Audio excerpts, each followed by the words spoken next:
इकाई 1 यातायात चित्रपाठ।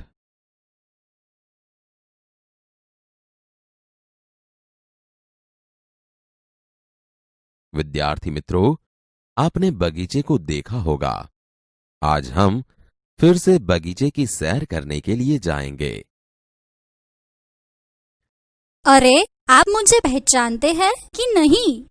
मैं गोरैया हूँ।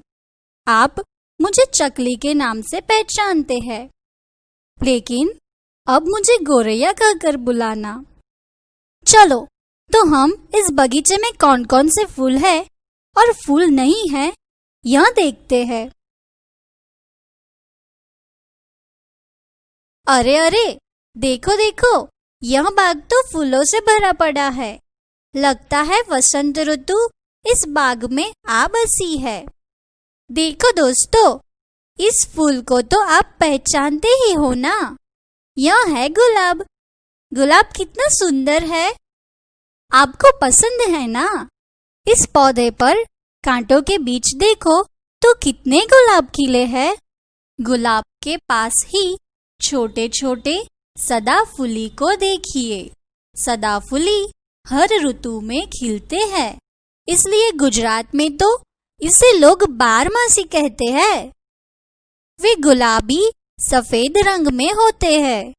दोस्तों, सदाफुली के पास ही उससे खेलते और बातचीत करते हो ऐसे सूर्यमुखी को देखो।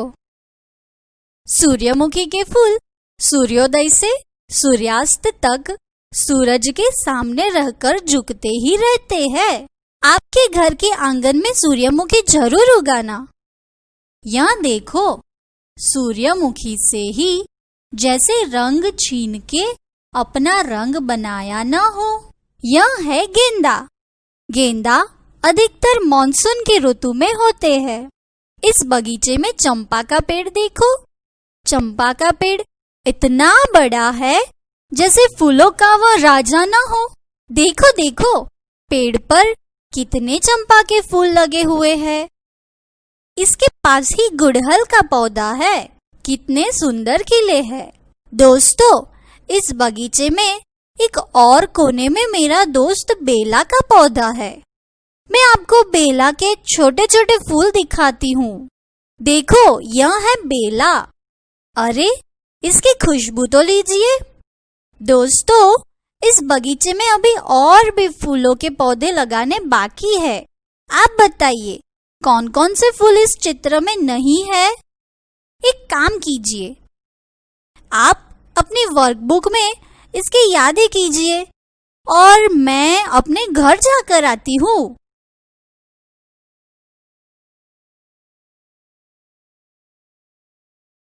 कैसे हो विद्यार्थी मित्रों?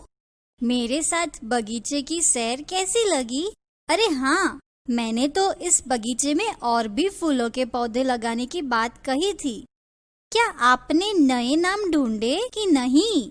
अच्छा, आज मैं आपको यातायात के साधनों का परिचय कराऊंगी। देखो, रास्ते पर सबसे आगे रिक्शा जा रही है, उसके पीछे बस जा रही है। मित्रों, रिक्शा के 3 पहिए होते हैं, ये तो आपको पता ही होगा। क्या आप बस के पहिए की संख्या जानते हो? घर जाते वक्त ध्यान से गिन लेना। देखो देखो, बस के बिल्कुल पीछे कार आ रही है और इसके पास ही स्कूटर और साइकिल जा रहे हैं। दूर देखिए, एक ट्रक माल सामान भर के चला आ रहा है। आगे तो देखिए, पटरी पर एक ट्रेन छुक छुक करके आ रही है। अरे जल्दी जल्दी देखो, ऊंचे आकाश में एक विमान यहाँ से गुजर रहा है। दोस्तों, यातायात के रोड पर और हवा में उड़ने वाले विमान को देखते देखते अब तो हम समुद्र किनारे पहुँच गए। समुद्र में क्या क्या तैरता दिखाई दे रहा है। अरे, मेरी आंखें तो बहुत छोटी है, आप भी देखिए। देखो, एक छोटी सी नौका तैर रही है, पास ही में एक जहाज तैर रहा है।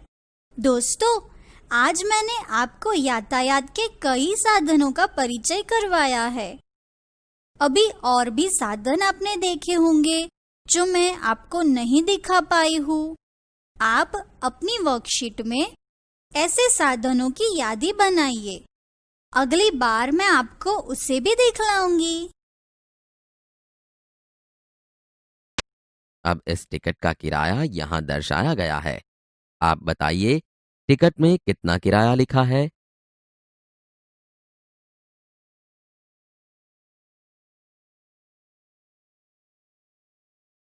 रेल टिकट में यहाँ पर इस टिकट का दिनांक दर्शाया गया है। कौन सी तारीख का यह टिकट है? पढ़कर बताइए।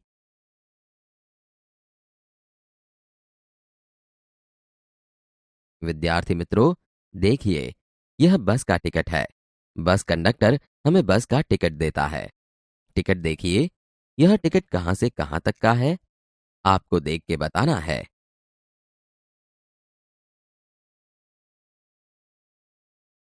टिकट में प्रस्थान से अंत तक का अंतर कितना, यह भी दर्शाया जाता है।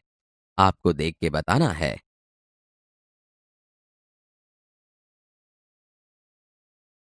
बस टिकट में कितना किराया दर्शाया है, यह देखिए। आपको देख के बताना है।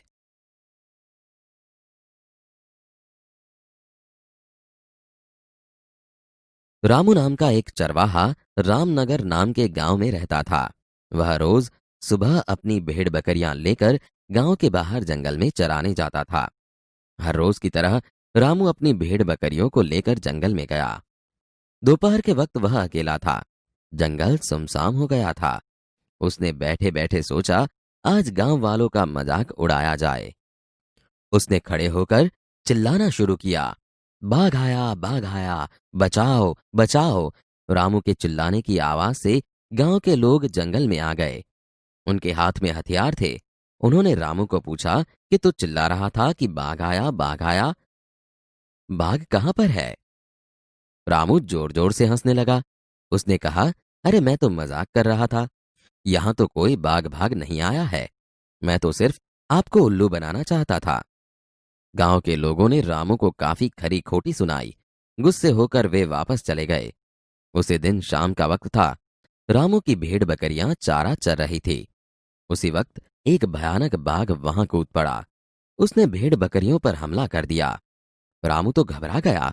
उसने जोर से चिल्लाना शुरू किया, बचाओ बचाओ, बाघ आया, बाघ, बचाओ बचाओ। रामू तो घबराकर पेड़ पर चढ़ गया। गांव वालों ने उसकी चिल्लाने की आवाज सुनी होगी, लेकिन एक भी आदमी उसकी मदद के लिए नहीं आया। बाघ सभी भेड़ बकरियों को खाकर चला गया।